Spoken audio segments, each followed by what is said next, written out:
Love, in all its enchanting complexity, has the power to awaken a deep, insatiable desire that transcends reason.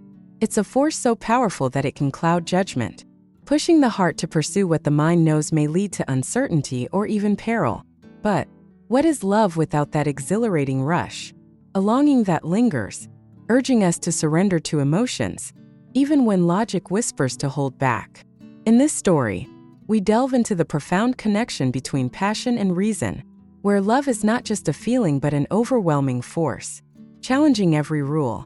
So, come along and listen closely as we journey through a tale where desire reigns supreme, and the mind is no match for the heart's unyielding call. When I turned 22, my family began to press me, quite persistently, about getting married.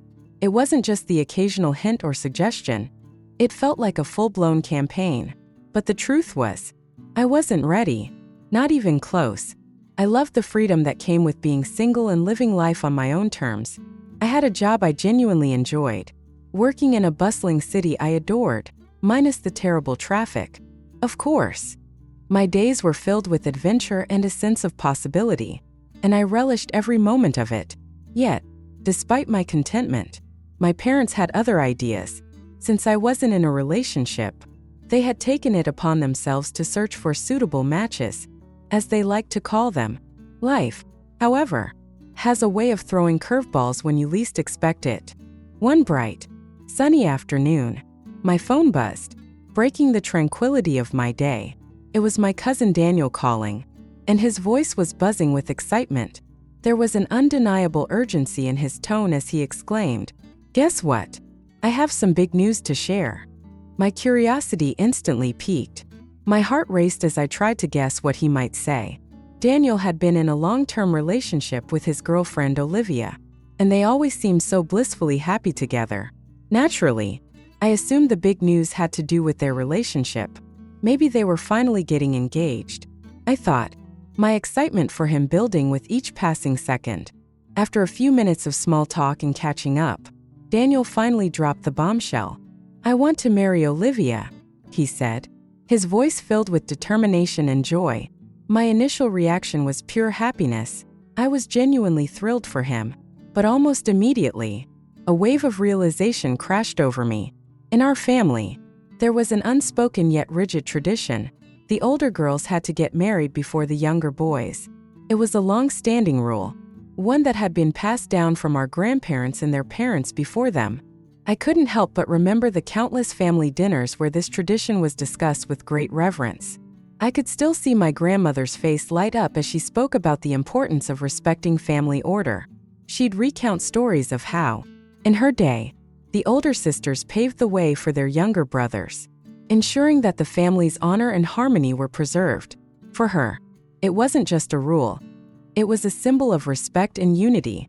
And now, this deeply rooted tradition was staring me in the face, threatening to upend Daniel's dreams and my peace of mind.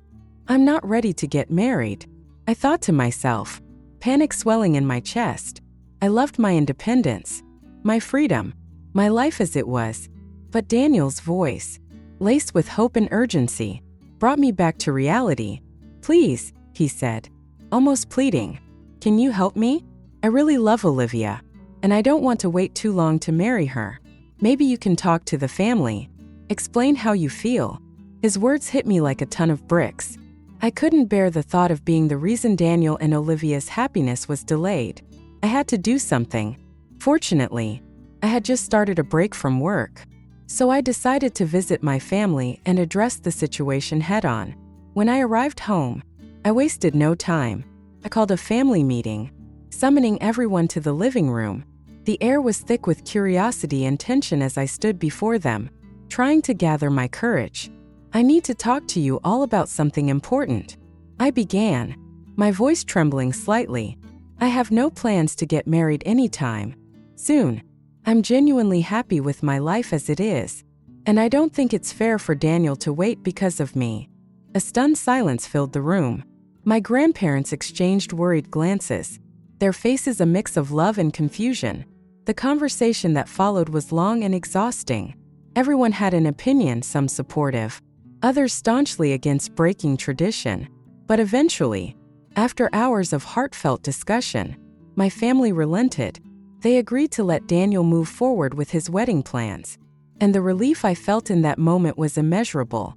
Not long after, Daniel and Olivia got engaged, and the excitement in our family was palpable. Their engagement ceremony was a vibrant celebration filled with laughter, music, and endless plates of delicious food. But even amidst the joy, I couldn't escape the piercing gazes and hushed whispers of those around me. It was clear that many people in our community found it strange, scandalous. Even that the younger brother was getting married while the older sister remained single. Their eyes followed me everywhere, filled with pity and judgment. "Don't worry, dear," relatives would say, their voices dripping with sympathy. "Your time will come." Each well-meaning comment made me cringe, the weight of their expectations pressing down on me. But I refused to let it ruin the day. This celebration wasn't about me.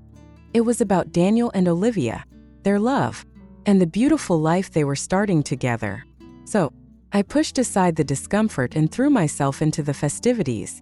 I danced with my cousins, laughed until my cheeks hurt, and soaked in the joy of the moment.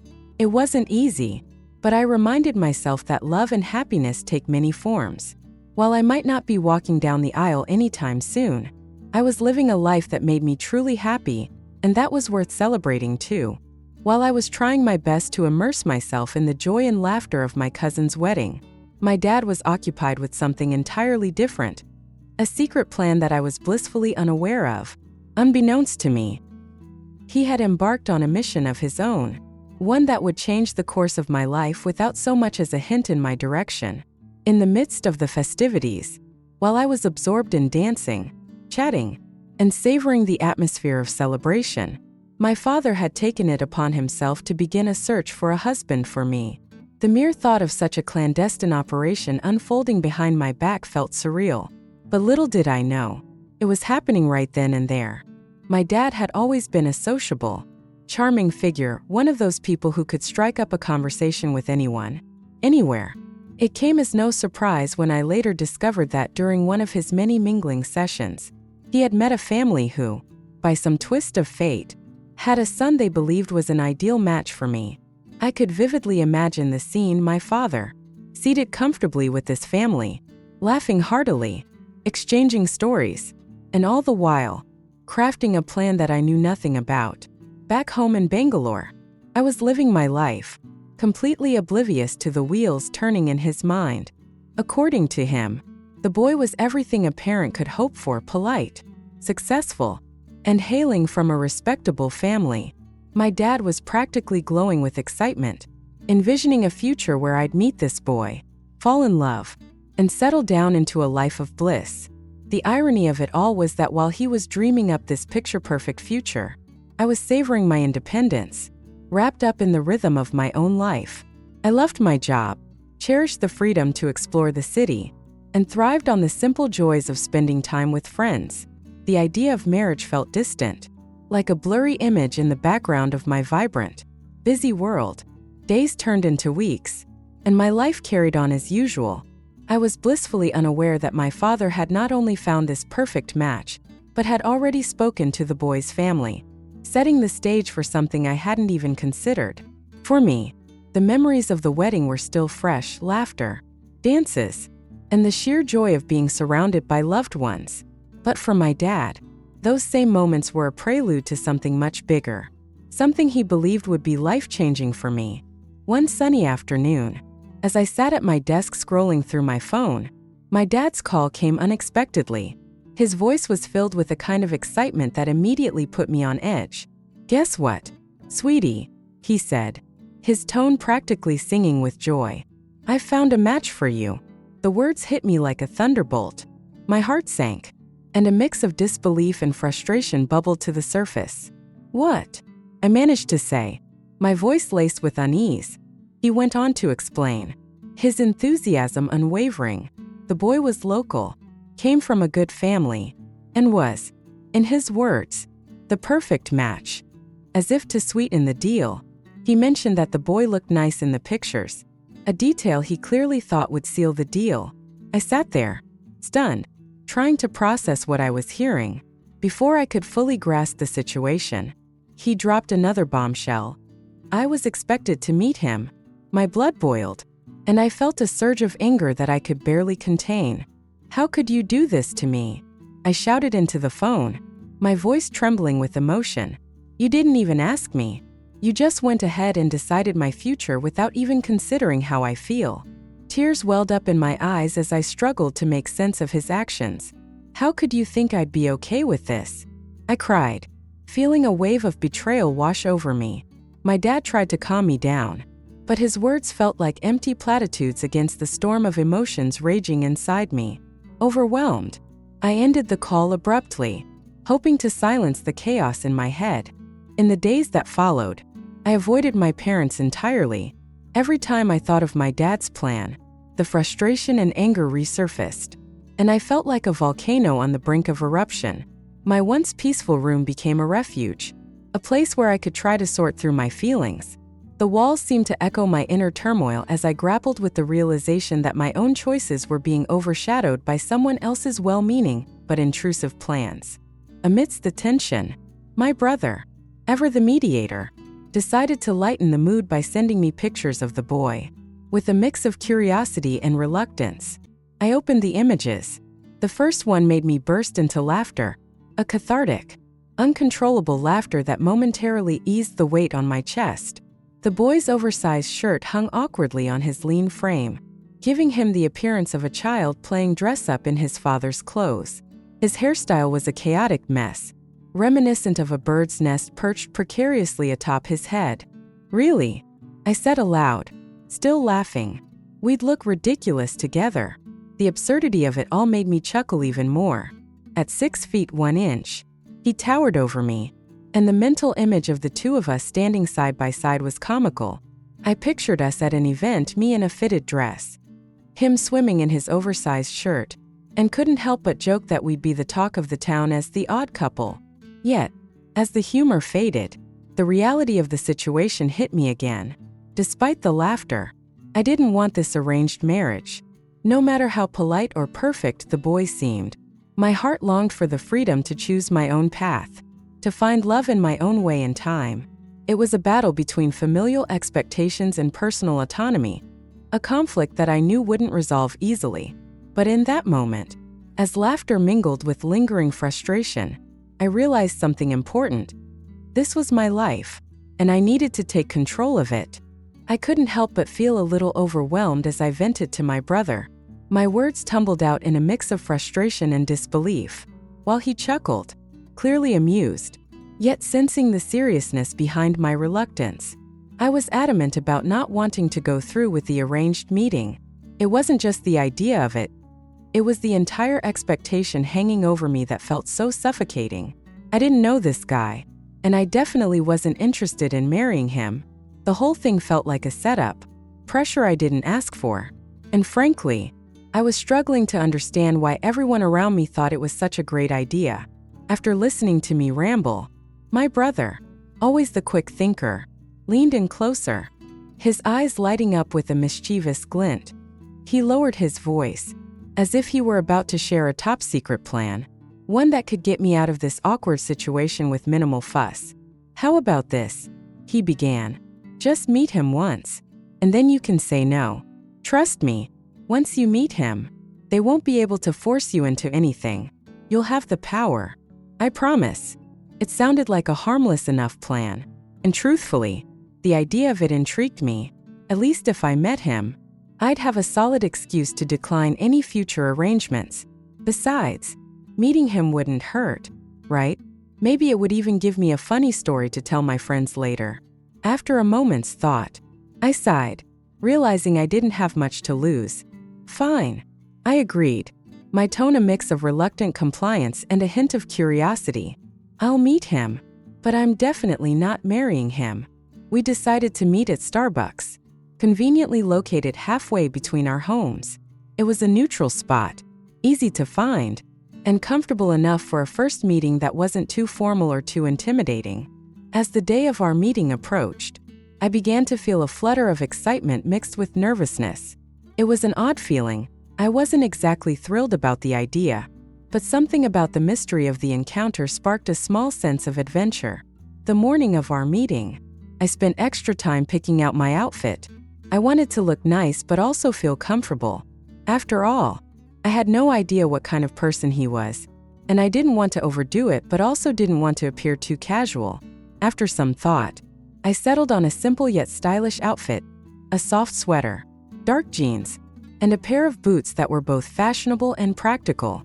When I arrived at Starbucks, the familiar, welcoming scent of freshly brewed coffee immediately greeted me, easing my nerves just a little. The hustle and bustle of the cafe felt strangely comforting as I stepped in. I scanned the room and quickly spotted a cozy corner table by the window. It seemed like the perfect spot to sit and chat, away from the noise, yet close enough to the action to make me feel grounded. I took a deep breath, trying to calm my racing heart as I sat down, my hands fidgeting with the sleeve of my sweater. Time seemed to move in slow motion as I waited. I kept glancing at the door, hoping for a glimpse of him walking in tall, handsome, just like in the photos.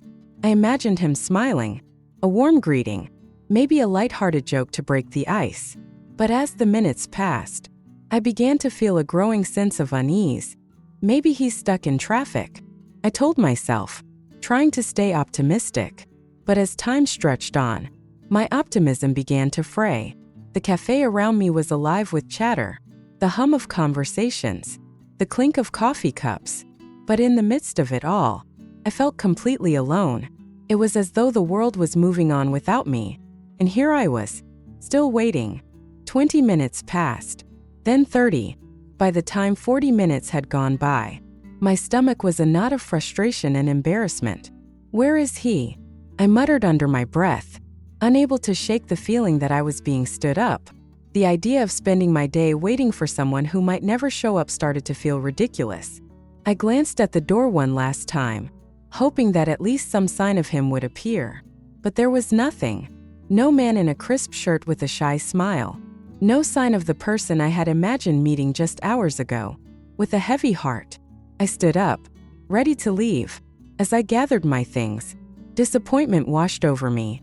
This was supposed to be an easy first meeting, but instead, it had turned into an exercise in patience and frustration. Just as I turned to walk out, I noticed someone entering the cafe. A tall, handsome man. He wasn't quite what I had pictured, but he was attractive in an effortless way. He was wearing a simple white shirt and blue jeans, his hair neatly styled. As he walked toward me, I felt a mix of surprise and curiosity. Without any introduction, he dropped a receipt on my table and said, "Please tell your dad to reimburse this." I blinked, utterly confused, before bursting out in laughter at the absurdity of the situation. It turned out he had confused Starbucks with a Costa Coffee further down the street. Realizing his mistake too late, he had rushed to fix it, only to get stopped by a police officer for driving into a no-entry zone. He had a wild story of his experience, complete with a lecture from the officer that sounded more amusing than aggravating. I laughed until my sides hurt, and his story lightened the weight of my frustration. He looked at me with a warm, apologetic smile and said, "I'm really sorry for being late. I promise I won't make a habit of it." His tone was sincere, and for the first time, I felt my irritation melting away. It felt like a small gesture, but it was enough to put me at ease. The rest of the meeting turned out to be nothing like I had expected. What had started as a stressful, almost embarrassing ordeal transformed into an enjoyable afternoon. For the next hour, he had me in stitches with his jokes and quirky anecdotes. He had an uncanny ability to turn the most mundane experiences into funny tales that left me laughing uncontrollably. I was so absorbed in the conversation that I completely forgot about the nervousness I had felt earlier. It felt like we were building a connection, one laugh at a time. And suddenly, I wasn't so sure that I wanted this to end. As the weeks passed, our meetings became more frequent. We continued to meet at our favorite cafe, exploring new places around the city, and sharing more of our lives. We talked about everything, from our favorite foods to our childhood mischiefs, to our hopes for the future. December flew by in a whirlwind of shared laughter, new discoveries, and meaningful conversations. What had started as an awkward, hesitant meeting had blossomed into something much more exciting than I could have ever anticipated. And as the month came to a close, I found myself eagerly looking forward to our next meeting, because suddenly, I wasn't just meeting someone out of obligation, I was meeting someone I wanted to see again. Then, in an unexpected twist of fate, we made a decision that would alter the course of our lives forever. Surrounded by laughter, warmth, and an overwhelming sense of love, we decided to take a leap of faith and get married. The moment felt surreal, almost like a dream, but at the same time, felt undeniably right. We had spent so much time together, learning, growing, and understanding each other's hearts. The thought of spending a lifetime with this person, the one I could confide in, laugh with, and build a future with, filled me with an indescribable joy and excitement. It was as if we had reached the perfect culmination of everything we had shared. But at the same time, it was just the beginning of an entirely new chapter. In the blink of an eye, we went from two strangers meeting for the very first time to two souls intertwined in a beautiful bond of marriage. Looking back, I can't help but marvel at how quickly things changed for us. It felt like the universe had conspired to bring us together, and we had no choice but to follow that magnetic pull that drew us closer every day. We were no longer just individuals passing through life. We were a team, ready to take on the world, face every challenge, and share every joy. To this day, my husband loves to recount the hilarious story of how he managed to bargain with a police officer on the day we met, a tale he always embellishes with dramatic flair. He can never resist telling people, "It was a matter of life and death. I was racing against the clock, and it was the most important mission of my life." His tone is always exaggerated, as if he's recalling an epic adventure from a spy movie. And truth be told, I can't help but smile every time he shares it. It all started that day when he was running late for our first date, something that, at the time, seemed like the end of the world to him. In a panic, he took a wrong turn and ended up driving down a street he shouldn't have been on, a street marked with a no entry sign. That's when the situation went from bad to worse. A stern police officer flagged him down and instructed him to pull over. That moment, my husband was certain that he had missed his chance to meet the woman he was so eager to get to know. Time seemed to be slipping away, and his heart sank with the thought that I might already be leaving. "I had to think fast," he often says, puffing out his chest in mock seriousness, as though he were preparing for a heroic mission.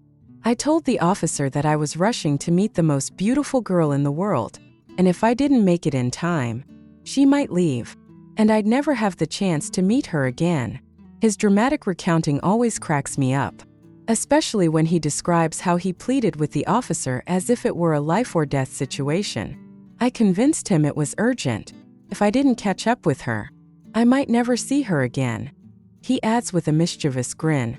The officer, probably bemused by his desperation, let him off with just a warning, even though my husband was clearly breaking the rules. "It was pure luck," he admits with a shake of his head, still incredulous at how it all played out. "But I had to get to you."